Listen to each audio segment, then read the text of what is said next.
What if the most terrifying killer you've ever seen didn't act like a monster, but like a child?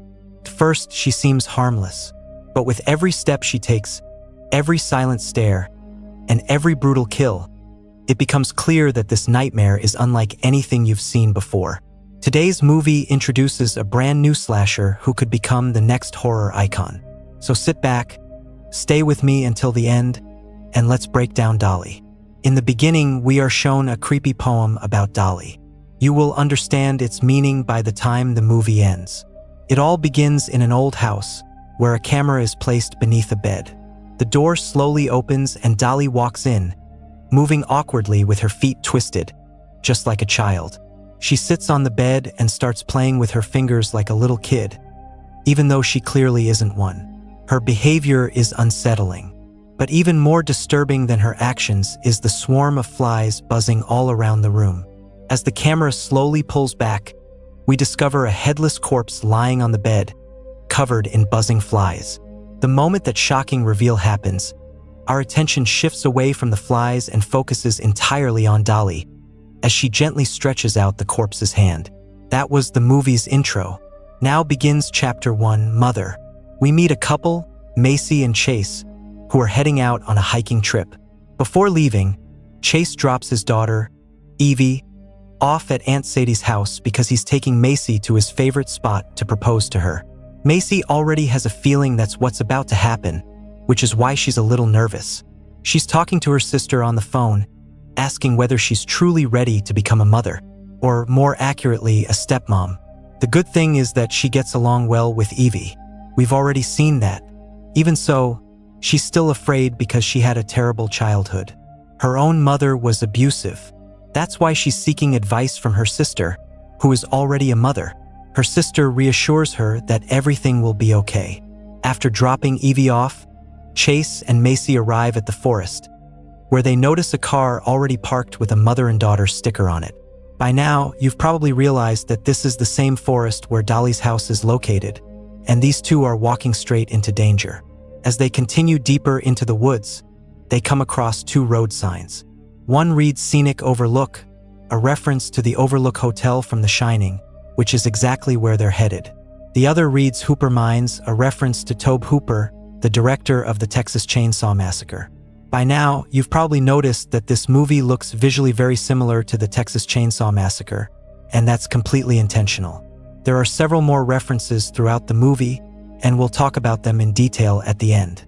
Meanwhile, back at the house, something seemed to change in Dolly. She apparently got bored playing with her own fingers, so she placed the corpse on her lap and began playing with its fingers instead. After cutting off its fingers with a pair of scissors, she gently cradled the corpse in her arms and carried it outside the house, where she had already dug a grave for the body. Around the grave, she had arranged several dolls as if they were attending the funeral. And as you can see, there are even more dolls hanging from the trees. Meanwhile, as Chase and Macy continue deeper into the forest, they also begin noticing dolls hanging from the trees. It seems strange to them, but they choose to ignore it and keep moving. Eventually, they arrive at Chase's favorite spot, which looks somewhat similar to the famous scene from In a Violent Nature. Once they get there, Chase has everything prepared for his proposal. He even sets up his phone to record the moment. But at that exact moment, back at Dolly's house, she winds up a toy music box, and it begins playing an eerie funeral tune. The haunting melody catches Chase and Macy's attention as well, so Chase decides to go check it out. As he walks farther into the woods, more and more dolls begin appearing on the trees. The farther he goes, the more dolls he sees, making it clear that he's getting closer to Dolly's house. When he finally reaches the house, he finds Dolly sitting outside, crying her eyes out. Thinking she's a helpless woman in need of help, he reaches out to comfort her. But the moment he touches her, Dolly grabs him with both hands and effortlessly lifts him into the air. She possesses incredible strength. Here, we also get a closer look at the doll mask covering her face. One of its eyes is broken, which is how Dolly sees through it. The mask appears to be made of fragile ceramic, making it easy to crack. As you can see, the sharp edge of the mask has already cut into her neck. It keeps scraping against her skin, but she doesn't seem to feel any pain. Dolly crushes Chase's windpipe and slams him to the ground. Then she places the shovel she used to dig the grave across his leg and stomps on it with enough force to snap his leg completely in half. But even that isn't enough for her. She jams the shovel into Chase's mouth and strikes it again, ripping his lower jaw wide open until it hangs loose. The scene is so brutally graphic that it will leave you in shock. From here begins Chapter 2, Daughter. When Chase doesn't return for a long time, Macy goes looking for him and eventually reaches that area. First, she's horrified to find a headless corpse lying in the grave. Then she's shocked when she sees Dolly. And finally, the moment she sees Chase tied to a tree in such a horrifying condition, she completely breaks down. Without thinking twice, she turns and runs while screaming. Dolly quietly follows behind her, carrying the shovel and wiggling her fingers. When Macy reaches their special spot, she quickly pulls a pocket knife from her bag and slips it into her pocket. She also finds the ring Chase had secretly brought with him. But before she can grab anything else, Dolly arrives. Left with no other choice, Macy starts running again. This time, she falls, and her head slams into a rock so hard that she loses consciousness for a while. A few moments later, Dolly walks over and begins examining Macy's fingers and face. When Macy resists, Dolly responds by slapping her hard across the face. Macy doesn't hesitate. She immediately drives the pocket knife into Dolly. But it has absolutely no effect on her, except to make her even angrier. When she attacked Chase, she needed both hands to lift him. But with Macy, she effortlessly lifts her into the air using just one hand. As Macy loses consciousness from suffocation, Dolly carries her back to her house, which looks just like an old dollhouse. Here begins Chapter 3, Home. Macy wakes up inside a baby's crib, dressed completely like a doll. And the corpse we saw earlier was wearing those exact same clothes. That makes the entire situation clear. When Chase and Macy first arrived in the forest, there was another car parked there with a mother and daughter sticker on it, which means a mother and daughter had come here before them, and they also fell into Dolly's trap. That's why the car is still sitting there. Dolly must have gotten rid of the daughter and kept the mother, turning her into her own daughter, just as she's now trying to do with Macy. And since that woman was probably resisting and trying to escape, Dolly most likely severed her head in a fit of rage. As we've already seen, Dolly acts first and thinks later. Her obsession with dolls is another clue that she wants a daughter who is just like a doll. Or more accurately, a living doll. That's why she was examining Macy's fingers and face. Meanwhile, Macy isn't the only captive inside the house. A man's voice comes from behind one of the walls. He tells Macy, "You're her new doll. Just keep playing along with her, and you'll stay alive. There's a large key somewhere in the house. Find it and I'll take care of the rest. But be careful." Her hearing is incredibly sharp. She hears everything. While they're still talking, Dolly suddenly walks in. She pushes a baby stroller toward Macy, with a doll sitting inside like a baby. To play along, Macy gently pushes the stroller back toward Dolly. Dolly quietly pushes it back again. But this time, the doll's face is badly disfigured. The sight of it terrifies Macy. Then, laughing, playing, and skipping around like a child, Dolly walks over and stops right in front of her. The moment Dolly gets close, Macy wets herself out of sheer fear. Now it's time for the mother to do her job. Dolly carries Macy over to the dining table and lays her down to change her diaper. Macy refuses, but Dolly simply gestures for her to stay quiet. And let me tell you, Dolly never speaks, which makes her even more terrifying. Whatever she wants to do, she does it without saying a single word. Macy keeps talking, so Dolly shoves a pacifier into her mouth and forcefully changes her diaper. Meanwhile, Chase finally regains consciousness. Even with his jaw hanging loose, he's somehow still alive. But the moment he tries to stand up and move, the bone in his broken leg snaps completely apart. He immediately collapses, landing face first on his hanging jaw, and loses consciousness once again. Meanwhile, Dolly continues taking care of Macy. That's when Macy notices that Dolly is wearing her ring on her pinky finger, the very same ring Chase had brought for her. As Macy tries to snatch it back, Dolly is just about to slap her again. But somehow, she stops herself at the last second. Right now, she's in an affectionate mood. She gently places a bandage on Macy's forehead. Then she suddenly remembers that she never removed the pocket knife still lodged inside her body. The moment she pulls it out, blood immediately gushes from the wound. Dolly quietly sits there for a moment. Taking advantage of the opportunity, Macy frees herself. But she can't get out of the house because the door is completely sealed. When she tries to run upstairs, Dolly catches her and throws her back down. Now, after causing so much trouble, Macy has to be punished. Dolly gives her a thorough spanking. And strangely enough, it doesn't seem like Dolly enjoys doing it either. But Macy's constant attempts to escape are clearly frustrating her. Meanwhile, Chase regains consciousness once again and begins crawling forward. Back inside the house, it's time for dinner. Dolly tries to feed Macy a horrifying-looking meal, but Macy can't bring herself to eat it. So Dolly takes a bottle of milk out of the refrigerator. The milk is so old that it's turned green and blue. The moment Macy drinks it, she immediately throws it back up. That upsets Dolly once again. Even so, instead of losing her temper, she remains surprisingly patient. This time, she offers Macy her own breast milk. But Macy pulls another trick. She bites down so hard that she tears away a large chunk of Dolly's flesh, sending blood pouring everywhere. While Dolly writhes in pain, Macy manages to make her way upstairs. As soon as she gets there, the man starts guiding her again. He tells her that the key is hidden in the basement because that's Dolly's special place. Macy first enters the room directly in front of her. It's the very same room where the corpse was lying earlier. The scissors are still there, along with the severed finger. Macy quickly picks up the scissors and hides. The moment Dolly walks in carrying the shovel, Macy drives the scissors into her and runs away once again. This time, Macy heads down into the basement, which is completely filled with dolls and candles, almost like a shrine.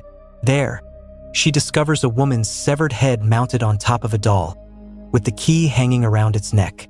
After taking the key from the severed neck, Macy starts to leave. But just then, Dolly suddenly appears and grabs her. She drags Macy back to her room and slams her against a piece of furniture so hard that Macy's ear splits open. The flesh tears apart and hangs loose. You know how Desi moms can be. First they beat you up and split your ear open. Then they sit you on their lap and stitch it back together. Now the score is even. From here begins chapter 4. Father. Mother and daughter eventually fall asleep right where they're sitting. As soon as the sun comes up, Macy wakes up, but Dolly is still in a deep sleep. She doesn't wake up. The key is hanging around Dolly's neck, so Macy quietly takes advantage of the opportunity. She slips the key off, quickly unlocks the door to the room next door, and finds Dolly's father locked inside in chains. There's also a man's corpse lying in the room. The father tells Macy that the dead man is his brother. Dolly killed him because he came to check on me. He goes on to explain that Dolly has kept him locked in that room for several months, ever since her mother became ill, which means that after her mother died, Dolly completely spiraled out of control. So the severed head in the basement could belong to Dolly's mother, or it could belong to the same corpse that was buried in the grave. Who knows? That corpse might actually be her mother as well. At this point, we simply can't say for sure. Anyway, using that same key, Macy unlocks the father's chains. The moment he's free, he presses a sharp piece of broken glass against Macy's neck. He tells her it's necessary if they're going to get out of there. This is where we learn that the father isn't some helpless victim after all. In fact, he's the one who taught Dolly everything she knows, and now it's all come back to haunt him. Now he plans to use Dolly's new daughter as a shield to escape. As they head downstairs, he calls out to Dolly, but she doesn't respond. So he slashes Macy across the face. The moment Dolly hears Macy scream, she finally comes out.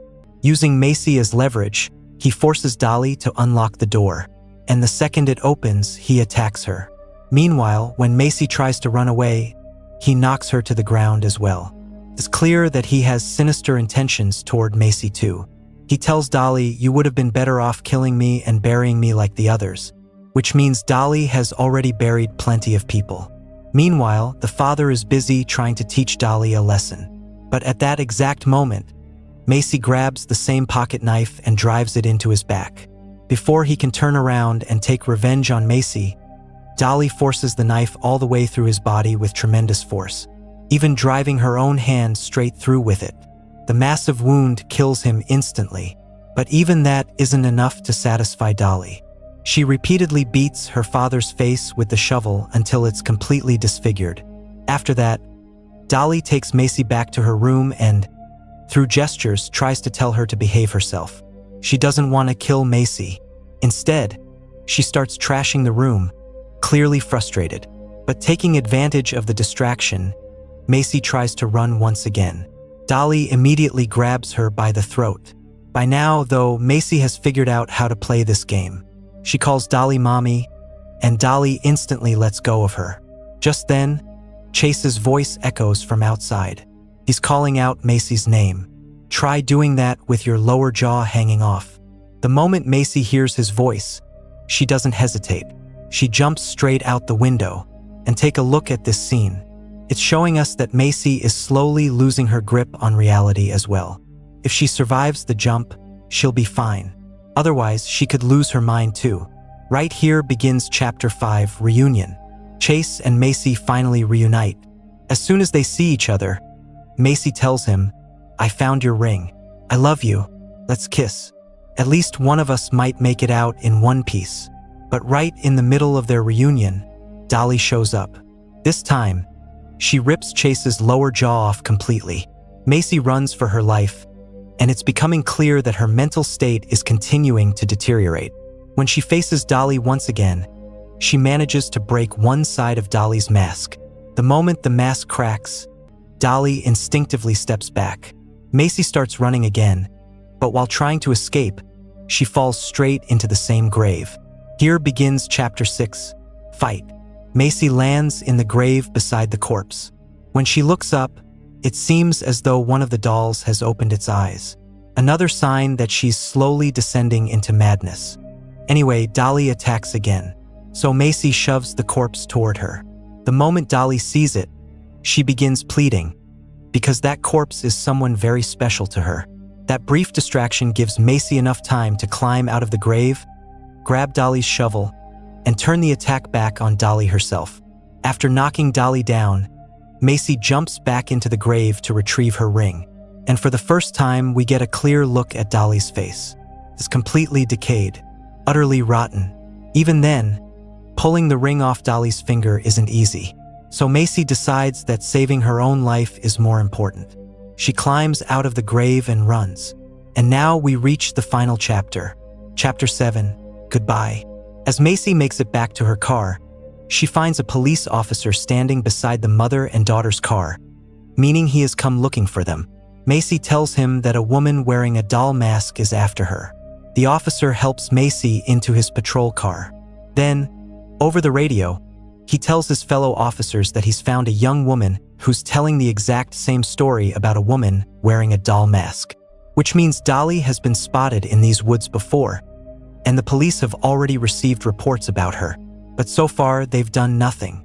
Anyway, the officer is far too relaxed, and it ends up costing him his life. Dolly suddenly appears and severs his head as well. Then she starts taunting Macy, knowing the car keys are still outside. She attacks once again, but Macy kicks her away. Macy quickly grabs the keys, starts the car, and prepares to escape. Just then, Dolly steps in front of the vehicle, trying to stop her. But Macy doesn't hesitate. She runs Dolly over with the car. You might think she'd drive back and forth over her a few more times. Instead, she simply takes her ring and drives away. As she leaves, we witness her complete emotional breakdown. She's laughing and crying at the very same time. Now she'll probably go home thinking, "Yeah, sweetheart, I'm done for." With that, the movie comes to an end. In the final scene, 2 police officers arrive to inform someone that Tobe's body has been found, meaning Dolly's father. They also reveal that a woman wearing a doll mask was found at the scene as well. Through the ending song, we're also told that Dolly 2 is on the way, which means we're about to witness the rise of a brand new slasher icon. there's still a lot we don't know. We still need to learn Dolly's complete backstory, especially the truth about her family, because that's where everything seems to begin. Who knows?